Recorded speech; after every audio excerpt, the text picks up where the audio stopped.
नमस्कार, मैं राजेश कुमार, आप देख रहे हैं सारण सचिन। अभी हम पहुंचे हैं छपरा विधानसभा में, जो यहाँ प्रशांत किशोर जी का आगमन होने वाला है। बहुत देर से लोग इंतजार कर रहे हैं। जो अभी हमारे साथ है नूतन शर्मा जी, मढ़ौरा विधानसभा से। आइए उनसे विशेष बात करते हैं। हमारे पहले सारण सचिन में आपका स्वागत है। आप लोग का भी बहुत बहुत धन्यवाद कि आप लोग संपर्क किए।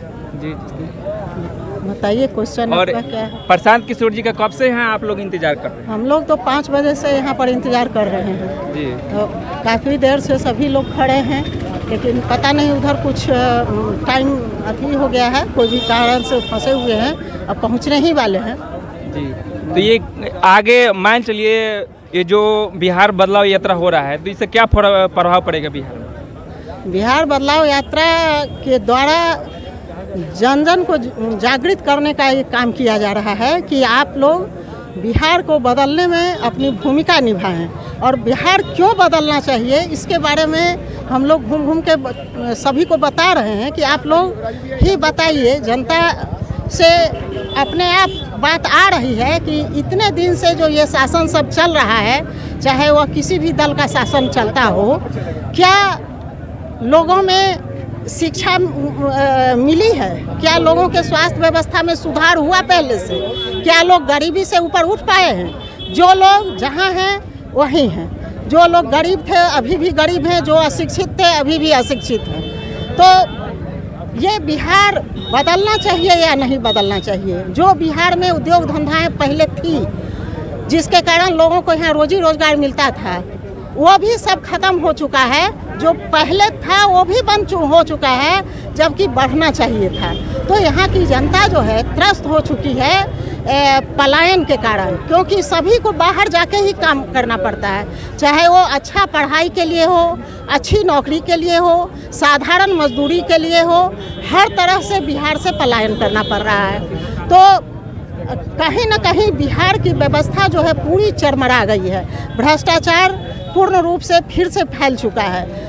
तो इन सब चीज़ों को सुधारना चाहिए या नहीं, जब हम लोग जनता से पूछते हैं तो सभी जनता कहती है कि हम लोग परेशान हैं, लेकिन हम लोगों के पास कोई विकल्प ही नहीं है, तो क्या करें? तो जन स्वराज आज जनता के बीच में एक विकल्प बन के आया है, और हम लोग जनता को बता रहे हैं कि आपका हम लोग कैसे जीवन स्तर जो है ऊपर उठाएंगे। पहले शिक्षा व्यवस्था को सही करेंगे, स्वास्थ्य व्यवस्था सही करेंगे, रोजी रोजगार की यहाँ व्यवस्था होगी जिससे लोगों का पलायन रुकेगा। हर तरह से रोजी रोजगार पूंजी दे के हो, उद्योग धंधा का चला के हो, किसानों को समृद्ध करना है, मनरेगा के मजदूरों को किसान के साथ जोड़कर किसानों को प्रशिक्षित करके, तो हर तरह से महिलाओं का सशक्तिकरण भी करना है, महिलाओं को पूंजी देकर, बुजुर्गों का सम्मान करना है, उनका पेंशन बढ़ाकर, बुजुर्ग है, विकलांग है, उन लोगों का। तो हर तरह से जब समाज को हम समृद्ध बनाएंगे तब जाकर बिहार बदलेगा। यही बात इस बदलाव यात्रा में लोगों को बताया जा रहा है, हम लोग जनता तक पहुंचा रहे हैं, और जनता इसे स्वीकार भी कर रही है कि सही मायने में अगर जन स्वराज की जो कल्पना है उस ढंग से काम होगा तो सही में बिहार बदलेगा। प्रशांत किशोर बोल रहे हैं कि आप लोग को एथी में जो छठ व्रत जो आ रहा है उसमें किसी को बाहर नहीं जाना पड़ेगा, तो क्या 10-12 हज़ार से काम चल जाएगा? किसी को पलायन रुक जाएगा? नहीं, 10-12 हज़ार से सिर्फ काम नहीं चलेगा, लेकिन अभी अधिकतर लोग जो बाहर जा रहे हैं वो 10-12 से 15 हज़ार तक के नौकरी में ही जा रहे हैं। यहाँ कहने के लिए कोई कुछ भी कहे, एक मिनिमम दिया गया है कि कम से कम इतना ज़रूर होगा। ऐसा नहीं है कि उतना ही रह जाएगा, आगे उसे बढ़ाने की भी का प्रावधान होगा। अगर उद्योग धंधा हमारा बढ़ेगा तो एक दिन में तो हर चीज़ नहीं बदल सकता है, लेकिन उनका कहना है कि 10-12 हज़ार के लिए आपको बाहर नहीं जाना पड़ेगा। क्योंकि अगर बाहर में मान लीजिए कि कोई पब्लिक 25 हज़ार तक भी कमा रही है, तो घर कितना भेज पाती है? घर तो वो 7-8 हज़ार से ज़्यादा भेज नहीं पाती है। अगर अपने परिवार के साथ रहकर 10-15 हज़ार तक कमाता है कोई, तो वो एक साल यहाँ रह के कमाता है तो उसके परिवार में रहेगा, उसका जो एक अलग खर्च हो रहा है रहने का, वो उसका बचत होगा।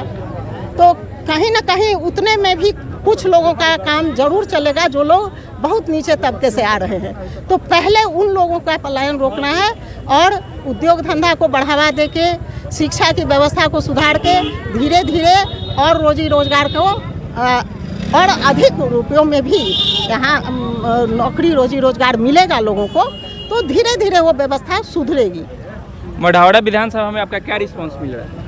मढ़ौरा विधानसभा में बहुत अच्छा रिस्पांस है। लोग तो व्याकुल हैं बदलाव के लिए और खास करके महिलाएं ज़्यादा इसमें उत्सुक हैं, क्योंकि जो ये पलायन का दंश है वो कहीं ना कहीं महिलाएं ज़्यादा झेल रही हैं। उनके बच्चों को शिक्षा भी नहीं मिल रही है, उनके पति, उनके भाई, उनके भतीजा, उनका सामान जो है बाहर कहीं जा रहा है कमाने और कितना भेज रहा है वहाँ से।